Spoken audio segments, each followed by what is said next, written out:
1,00,000 కోట్ల బడ్జెట్ పెడతాం బీసీలకని చెప్పింది కాంగ్రెస్ పార్టీ.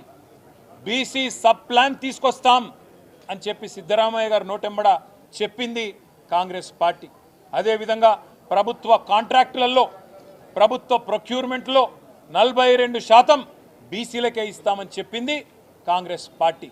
ఇవాళ సంవత్సర కాలం దాటిపోయి 14 నెలలు దాటి 15వ నెలలో ప్రభుత్వం పడింది.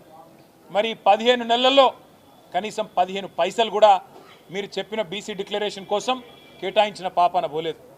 16 కార్పొరేషన్లు కొత్తగా బీసీ కులాల కోసం ఏర్పాటు చేసి ఒక్కొక్క కార్పొరేషన్కు 50 కోట్ల బడ్జెటు అని డైలాగులు కొట్టిండ్రు.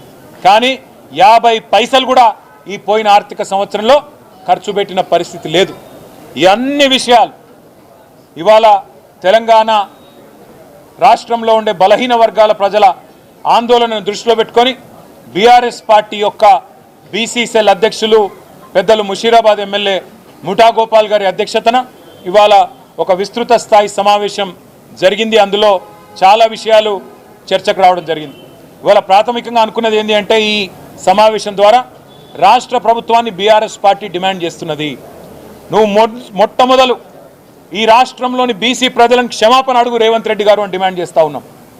5.5% జనాభా తగ్గించి దాదాపు 22 లక్షల మందిని ఉన్నవాళ్లను లేనట్టుగా చిత్రీకరించే దుర్మార్గం ఏదైతే రేవంత్ రెడ్డి చేసిండో దానికోసం వెంటనే ఈ రాష్ట్రంలోని బీసీలను రేవంత్ రెడ్డి క్షమాపణ కోరాలని చెప్పి మేము డిమాండ్ చేస్తూ ఉన్నాం.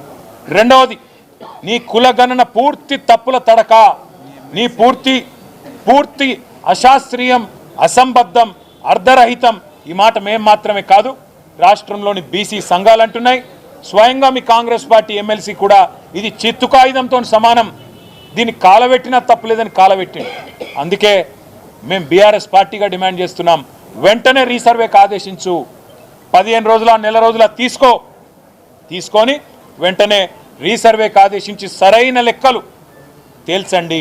మేమందరం కూడా చొరవ తీసుకుంటాం. మొన్న అన్నావు కదా, కేసీఆర్ పాల్గొనలే, కేటీఆర్ పాల్గొనలే, ఇంకొకరు పాల్గొనలేదని. మాకు మీరు ఏం చెప్పినారు మీ కులగణనప్పుడు? మొదలు మీరు చెప్పింది ఏంది? స్వచ్ఛందంగా ఎవరు ముందుకు వస్తే వాళ్ళు రండి, ఇచ్చేది ఇవ్వండి అన్న. అయినా నాకు తెలియక అడుగుతా, కుంటి సాకులు అడగడం కాదు, కుంటి సాకులు ఎత్తకడం కాదు. కేసీఆర్ గారి ఎలక్షన్ అఫిడవిట్ నీ దగ్గరనే ఉంది, నా ఎలక్షన్ అఫిడవిట్ నీ దగ్గరనే ఉంది. నువ్వు ఎవరో పేర్లు చెప్పినావో వాళ్ళందరి ఎలక్షన్ అఫిడవిట్లు నీ కాడనే ఉన్నాయి. అయినప్పటికీ నీకు అంత బాధ ఉంటే మళ్ళీ రీసర్వే పెట్టు.